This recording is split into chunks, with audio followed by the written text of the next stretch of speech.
election headquarters. I see the city having an interest in buying the facility and being able to operate it if it wasn't for the failure of Measure P in the Parks Initiative. Once the opponents of Measure P made a commitment to defeat the measure, it permanently guaranteed that our city was going to continue to be last in the nation for recreational and green space for kids. Up for sale, the only ice rink in the Central Valley looking for a new operator. Owner Bob Glassman is asking for $4.3 million.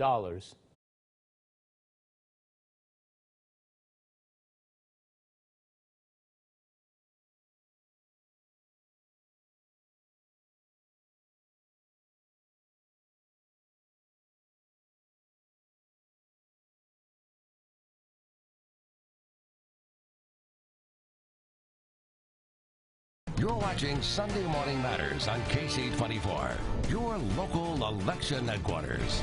I see the city having an interest in buying the facility and being able to operate it if it wasn't for the failure of Measure P in the Parks Initiative.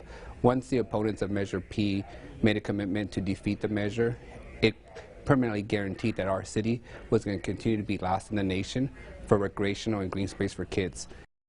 Up for sale, the only ice rink in the Central Valley looking for a new operator. Owner Bob Glassman is asking for $4.3 million. The Central Valley Sports Foundation has been operating the rink since 2015.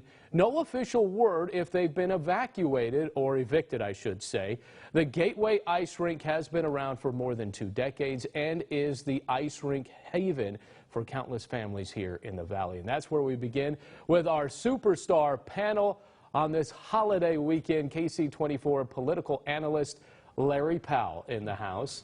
Former District 31 candidate and educational professional Lupe Espinoza also here. And she worked on Hillary Clinton's 2016 presidential campaign. Former gubernatorial candidate and current president of Emerge America, Amanda Renteria. Welcome all. How are you guys? Well, let's start with the Gateway Ice Center. Larry, I'm going to start with you because you heard Miguel Arias say if it wasn't for Measure P being shot down, the city would be able to probably save Gateway Ice Center at this point. How should this develop as now, once again, we're seeing a vacancy for the Gateway Ice Center? Sure. I think it's going to take a public-private partnership to make it happen because the city does not have the funds to do it by themselves. But I think we could encourage a lot of entrepreneurs to actually step in. And maybe I would encourage City Council to give them a tax break of some kind because the number of students and folks that are participating in this ice rink is pretty remarkable. All the way from young girl athletes who are learning to skate to the folks with all kinds of other opportunities, including special ed kids. It's a great place for families. And where else would you want an ice skate but in Central Valley when it's 105 degrees? Right, exactly. I mean, it makes sense. Yeah, and Lupe, I want to come to you because it sounds like, because we still don't know, that the Central Valley Sports Foundation did not live up to their promise that they signed on the dotted line in 2015. How concerning is this that a nonprofit who says they can keep this facility open not live up to a promise? Well, it's concerning. It's concerning, and mostly because it does affect the students. It affects kids that are using that, and I think you were telling us earlier how many sports teams come together, and there's not going to be anything between, would you say, Stockton and Bakersfield, and it makes me wonder what they were doing. You know, a nonprofit is making a commitment. They're a nonprofit. There's people who donate to this particular nonprofit for these types of endeavors and to be able to provide things like that. And when they don't live up to their promise, they're letting down a whole lot of people. So it's concerning. Amanda, how do you see this kind of playing out? Because really this is unfortunate. Even the Fresno Monsters play there. This could be detrimental to the city because this is just a place, you know, I grew up skating there. Listen, I think it's still very early in this story. I'm sure there's going to be a lot more details coming out, but there's no doubt, growing up in the Valley, 3-sport athlete who ended up earning a college scholarship, you know the importance of sports around here. And I believe we're going to see a lot more here, but I also see we're going to see the City Council lean into what do they need to do to make sure that we have recreation programs here in the Valley. All right, let's move on to, obviously, what we heard from Esmeralda Soria, that juicy gossip out there that is saying, hey, she may be running for the primary nomination, if you will, against Congressman Jim Costa in District 16. And I want to start with you back here, Amanda, because you heard her say, no, not true. I am here. I'm committed to the city council. I'm committed to teaching. But you've been through this, down this road before. How much of that is posturing a little bit? Listen, I think she has been really focused on what the job is that she's doing right now.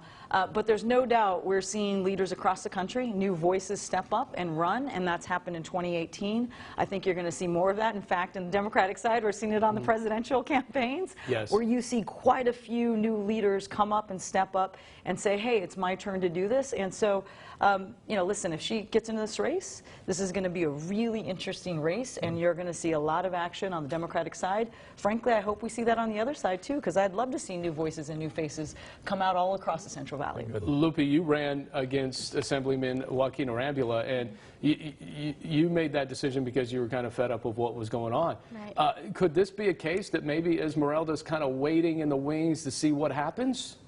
I think she may be, but I think that the rumors don't start out of nothing. So I do think that she's probably taken a really serious look at it, whether she does a 2020 run or maybe even a 2022. I think she is looking at it in that prospect. Larry, should Jim Costa be worried here? Should he be concerned? I've known Jim since 1966, and we've been friends since that period of time. Jim has a way of making it through everything that comes his way. I think people like him. He's worked both sides of the aisle in a lot of good ways. He cares very deeply about the Valley. He was a part of a group that worked very hard to make sure the Valley got what was needed and what was deserved. So I think Jim will do quite well. He always does. He's very well connected. I like the fact that he does care very deeply about what takes place here, and that's where he puts his focus. Esmeralda is a very, very bright young lady. I think she has a lot of ability. I think you have to be ready, as Amanda had stated. You have to be ready because it's if I have to, maybe I'll run. Okay, that's kind of the position that they take. So it would not surprise me. It's funny, but weeks ago, and maybe even months ago, I asked the panel at that time, raise your hand if Chief Dyer's going to run for mayor. Everybody said no. Now look. So, as a show of hands, Esmeralda Soria running for District 16 Congress. Show of hands. Not going to happen this time around. Not this time around, huh? Maybe later. I think she will. You think she will, huh? But you're not raising your hand. Just had to get it official on the record. You know, I think great public servants are taking a look at all races now, and so we'll see what happens here. Okay. One thing that does affect it, obviously, is term limits. So good candidates look for other opportunities, so that could affect it. Well, guess what? We got round 2 coming up, so stay planted as you are right here. Up next.